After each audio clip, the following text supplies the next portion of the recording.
In a stunning turn of events that has left South Africa in disbelief, General Mkwanazi has reportedly exposed a massive web of secret buildings and luxury properties allegedly linked to President Cyril Ramaphosa.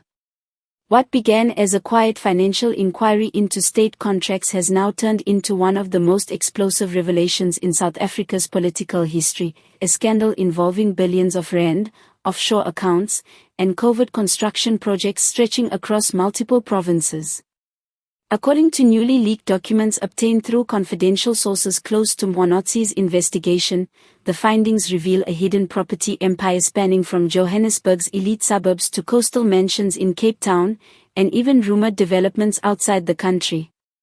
The total estimated cost: over 1.8 billion, money whose origins remain unclear and whose trail, according to investigators, was deliberately obscured through a complex network of private trusts and shell companies.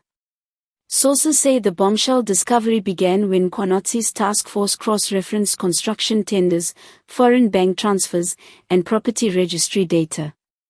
During this process, a suspicious pattern emerged. Multiple construction firms tied to government contracts were also making large, unexplained payments to offshore accounts, payments that ultimately led back to entities connected to the president's circle. It was a pattern too clear to ignore, Mkwanazi reportedly said in an internal memo. Each company led us to another layer of secrecy, but they all pointed to the same central figure. Among the most notable discoveries was a multi-level glass mansion in Sandhurst, Johannesburg, valued at nearly R250 million.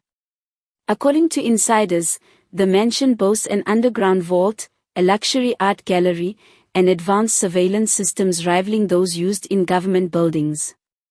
Investigators believe the property was designed not only for luxury but also for privacy and secure meetings away from public view. Another property uncovered in the probe was a seaside fortress in Cape Town's Clifton area, one of the most expensive stretches of real estate in Africa. The residence includes a private helipad, an infinity pool overlooking the Atlantic, and an underground wine cellar capable of housing over 5,000 bottles. A neighboring resident reportedly told journalists that the construction took years, and nobody knew who really owned it. Everyone just called it the Silent House. But perhaps the most puzzling of all is the unfinished estate in Limpopo, which Mkwanazi's sources describe as a strategic compound, built under the pretext of agricultural development. Satellite images and construction permits obtained by investigators show multiple underground structures, private access roads, and what appears to be a fortified boundary wall surrounding the entire property. It looked more like a government installation than a private home, one investigator noted. What makes the revelations even more disturbing is how deeply intertwined the financial web appears to be. Mkwanazi's team traced several property purchases through foreign companies registered in Dubai, Mauritius, and Luxembourg, each masking the identity of the real owner. Through forensic accounting, investigators believe at least 3 major properties were purchased using funds funneled through charitable foundations and foreign business partners, some of which are still under state contract review. Analysts have described the findings as the tip of a very deep iceberg.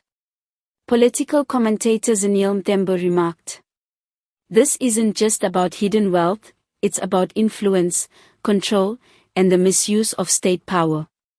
If these buildings were indeed financed through diverted public funds, then South Africa faces one of the gravest betrayals of public trust in its democratic history."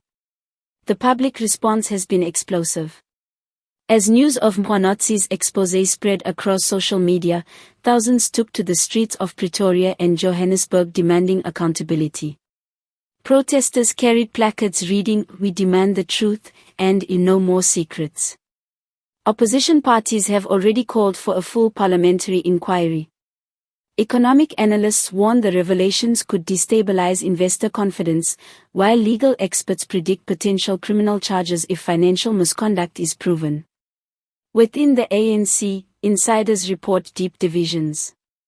Some senior members are said to be urging the president to step forward with a clear explanation, while others are privately distancing themselves from the controversy.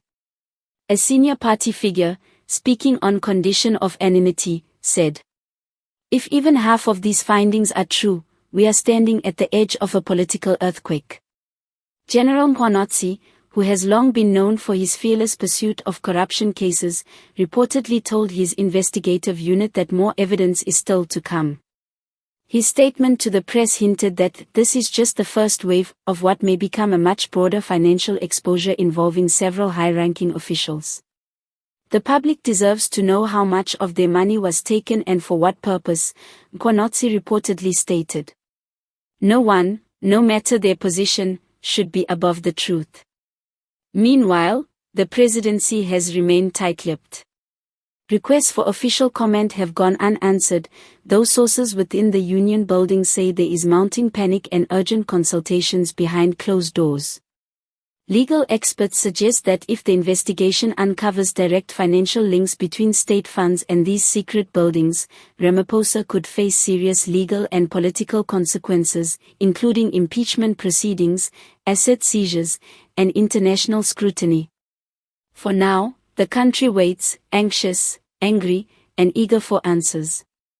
Citizens who once placed their hopes in Ramaphosa's promise of a new dawn are now questioning whether the light he spoke of was ever meant for them at all. The full report from Mkwanazi's office is expected to be released soon, and if early indications are correct, it could expose one of the largest and most secretive financial networks ever tied to a sitting South African president.